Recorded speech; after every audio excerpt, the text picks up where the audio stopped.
இது வந்து ஏபிகே ஆர்கானிக்ஸ்லேருந்து போடுறாங்க. கோகோ மிக்ஸை பற்றி ஃபேஸ்புக்கில் பார்த்தேன், அப்புறம் இன்ஸ்டாகிராம்லேயும் பார்த்தேன். பார்த்துட்டு அது உடனே ஒரு ஆர்டர் போட்டேன்.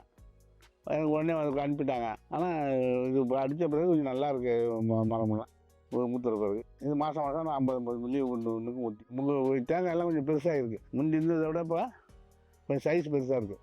வெயிட் இருக்குது. தஞ்சாவூர் மாவட்டம் விளார் கிராமத்தில் வசிக்கிறேன். என் பேர் வந்து கோவிந்தராஜலு.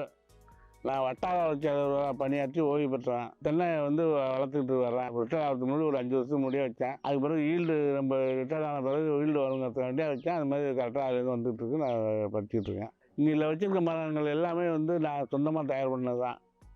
எந்த கன்றுமே வந்து விலைக்கு வாங்கினதில்லை. எல்லாத்துக்குமே சொட்டு நீர் பாசனம் தான் போட்டிருக்கேன். ரவுண்டு எடுத்துருவேன். அந்த இதை வந்து தண்ணி ஒரு வாரத்துக்கு ஒரு 10 நாளைக்கு ஒரு தடவை தான் விட்றேன். முதல்ல ஃபெர்டிலைசர்லாம் யூஸ் பண்ணிகிட்டு இருந்தேன். அது வந்து வருஷம் வைக்கலன்னு சொன்னால் மறுபடியும் சரியான காய்ப்பு வர மாட்டேங்குது. ஓஞ்சி போன மாதிரி ஆகிடுது.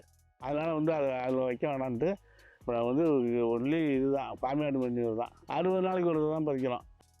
ஒரு தோறாக 45 நாளைக்கு ஒரு தான் பறிக்கலாம். நான் வந்து 60 நாளைக்கு ஒரு தான் பறிக்கேன். 3000 4000 காய் வரும். அந்த எல்லாத்தையும் சேர்த்து மொத்தத்துக்கு 87,000 90,000 ரூபாய்க்கு விற்கும் இப்போ இருக்கிற ரேட்டுக்கு. 35 மரம் இதில் வந்து ஒரு 600-700 காய் வரும். அதாவது நான் வந்து அக்ரிகல்ச்சர் படித்த போது எங்களுக்கு ஒரு ட்ரைனிங்கில் வந்து என்ன சொன்னாங்கன்னா, தாய்மர செலெக்ஷன் ஒரு சப்ஜெக்ட் வரும். அது என்ன சொல்லுவாங்கன்னா, கொடை மாதிரி இருக்கணும், ஓலை சரியக்கூடாது. அது கொடை இருக்கிற மாதிரி இருக்கணும் ஒன்று. ரெண்டாவது வந்து மட்டை வந்து அதிகமாக இருக்கக்கூடாது. காய் லேசாக மூடி இருக்கணும் இது மேலே. அப்புறம் உள்ளே இருக்க பருப்பு வந்து கொட்டாஞ்சி இருக்குல்ல, அதுவும் வந்து மெலிசாக இருக்கணும். பருப்பு வந்து மொத்தமாக இருக்கணும். இந்த கேரக்டர் உள்ள மரம் என்கிட்ட ஒன்று இருக்குது. அதில் தான் எடுத்து போட்டுட்ருக்கேன். எல்லாமே இதுதான் போட்டிருக்கேன். 3 அடி ஆழம் குழி நோண்டி அதில் வச்சுருக்கேன். இங்கே ஆழத்தில் ஒன்று இருக்கிறதுனால கஜாப்பையில் எனக்கு ரொம்ப உழுவலைக்கு மரம் கீழே. கோகோ மிக்ஸை பற்றி ஃபேஸ்புக்கில் பார்த்தேன், அப்புறம் இன்ஸ்டாகிராம்லேயும் பார்த்தேன். பார்த்துட்டு அது உடனே ஒரு ஆர்டர் போட்டேன்.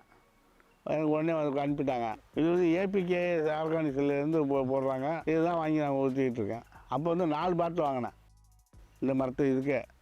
ஏன்னா 100 மில்லி ஊற்றணுங்கிறதுக்காக வேண்டி இதில் 40 மரம் இருக்குது.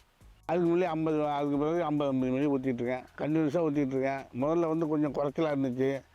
இது தென்னையில் இருந்து அந்த பாலை எல்லாம் உதுறது, குடும்பம் உதுறதெல்லாம் கொஞ்சம் அதிகமாக இருந்துச்சு. இப்போ குறைஞ்சிருச்சு. ஒன்று எல்லாம் உழுவுது இது. ஆனால் இது அடித்த பிறகு கொஞ்சம் நல்லா இருக்குது மரமெல்லாம் மூத்துற பிறகு. இது மாதம் நான் 50 மில்லி ஒன்றுக்கும் ஊற்றிட்டுருக்கேன். இல்லை தேங்காயெல்லாம் கொஞ்சம் பெருசாக இருக்குது. முந்தி இருந்ததை விட இப்போ கொஞ்சம் சைஸ் பெருசாக இருக்குது. வெயிட் இருக்குது. இந்த மரம் வந்து விரிஞ்சு தொங்கலை வருங்க. இது மட்டை கீழே மட்டை தொங்குடுச்சுன்னா அது வந்து வியாதி வந்து சரியான முறையில் ஈல்டு வராது நமக்கு. இது மாதிரி குடை மாதிரி இருக்கணும். அதுலேருந்து நம்ம தாய்மரம் செலெக்ஷன் பண்ணணும். காய் ஈல்டு நிறையா இருக்கணும். இதெல்லாம் இருக்கிற கேரக்டர் உள்ள மரத்தை தான் தேர்வு பண்ணணும் நம்ம. எங்களில் வந்து 2 மட்டைக்கு ஒவ்வொரு மட்டைக்கு மேலே அந்த தேங்காய் விட்டுருக்கு. நெட்டை குட்டையில் என்ன ஒன்று கேட்டிங்கன்னாக்கா 2 இலைக்கு நடுவில் வரும் அந்த இது தொங்கும். அதனால பிச்சுட்டு விழுந்துடும். நம்ம அந்த மட்டை மேலே தங்கிக்கும் அது.